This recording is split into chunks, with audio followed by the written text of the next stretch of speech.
All right, guys, we've got our mini preview and season win total predictions here for the Seattle Seahawks. This is episode 28 as we go through the entire NFL into the home stretch here. Over under on their wins, 8.5, minus 142 to the over, plus 116 to the under. We're going to go over here with the Seattle Seahawks. So let's jump into it. Head coach Pete Carroll continues to be a really good coach. There's just nothing else you can say. Surrounds himself with good people, makes smart decisions. It's just a good coach here. Offensive coordinator Shane Waldron did really well last year with Geno. He'll hope to replicate that. And then Clint Hurt, the defense was okay. There's some there's some personnel upgrades here on this defense, so they may be a little bit better just by default, but hopefully he can he can step up a level as well. And let's jump into the roster. Geno Smith, I'm not a huge believer in Geno Smith, to be perfectly honest. I expect a little bit of regression, kind of how he played toward the end of last season instead of how he played at the beginning of it. That being said, the weaponry here is better, so I'm not sure, even if he gets a hit with regression here, that it's a huge tail off. I don't think he's as good as how he started, but also roster on offense seems a little bit better. Another year in the system kind of stuff here, so we may not see a huge regression, if we see a regression at all here. But I believe, in another scenario, there's a bit of regression here. Offensive line is a solid foundation here and a pretty high ceiling, or at least the ceiling's higher than the floor, which, plenty of room to grow. Lucas and Cross both played really well last year. At least had some really nice flashes, some good stretches. They'll both hope to take another step here on the tackles. Inside, Brown, slight upgrade at center, which is good. Lewis was solid at left guard. Right guard, will be whoever wins that spot there, but solid everywhere else. So, an upgrade at center. Left guard stays solid. Tackles could take a step each. If both take a good step, this will be a good line. It's just right guard, really, that has the question marks. Running back room is solid. Kenneth Walker just has to stay healthy.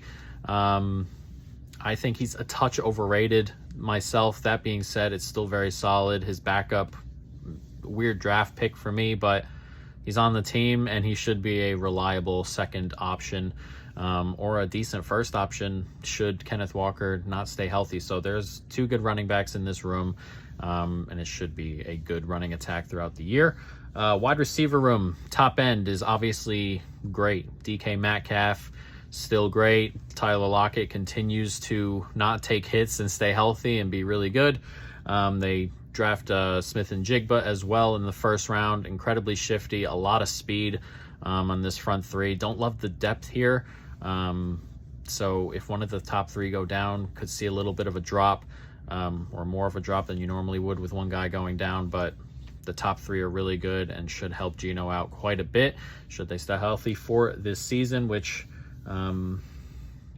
that's what you say with everything. Should stay healthy, could stay healthy, but a really good 1, 2, 3 here.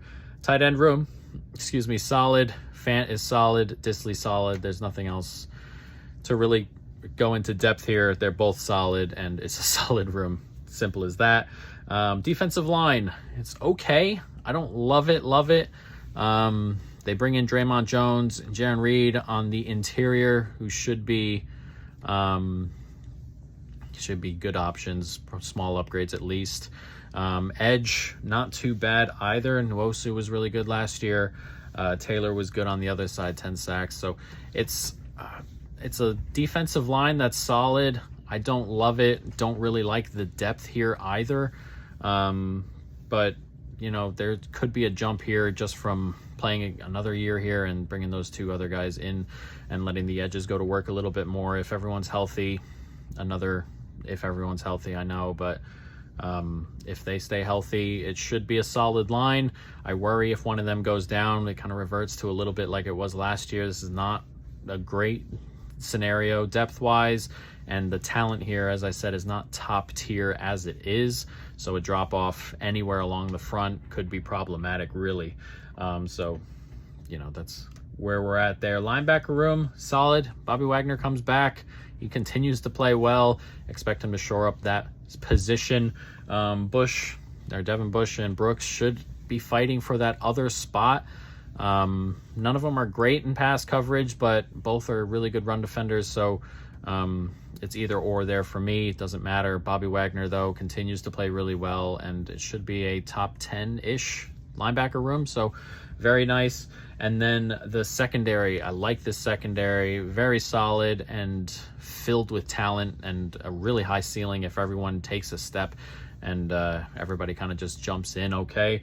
Quandre Diggs had a really good year last year, continues to be really, really solid.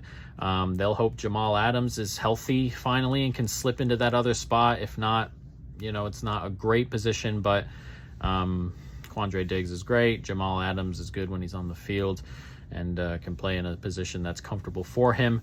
Corner room, I really like it. It's just really young, so I worry a little bit still. But there's tons of talent here. Kobe Bryant's excellent, or solid at least. Tariq Woolen had a really, really good year last year. Athletic, gifted, talented. Kobe Bryant's talented as well, obviously. And then Witherspoon, who they drafted at 5, I believe it was, 6, is another one filled with talent, physical. Someone I'm really looking forward to playing. Definitely reminds me of an old Seahawk. So it's a really talented room. As I said, I worry. It's just young.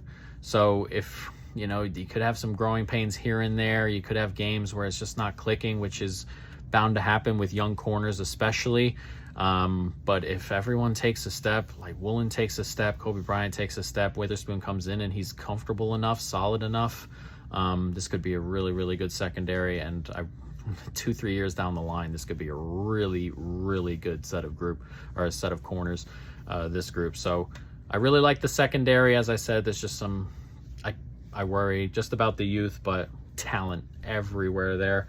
But let's jump into the schedule. Rams at home to start, at Detroit, Carolina, at the Giants before the bye. So 2 tough road games there, 2 games at home. Rams always give them a tough game, and the Rams are going to be as healthy as they're going to be at the beginning of the season. So that will be tough. I like them to beat Carolina, though, at home, and then, if they split on the road, that's a good start. And then you get Cincinnati at home out of the bye.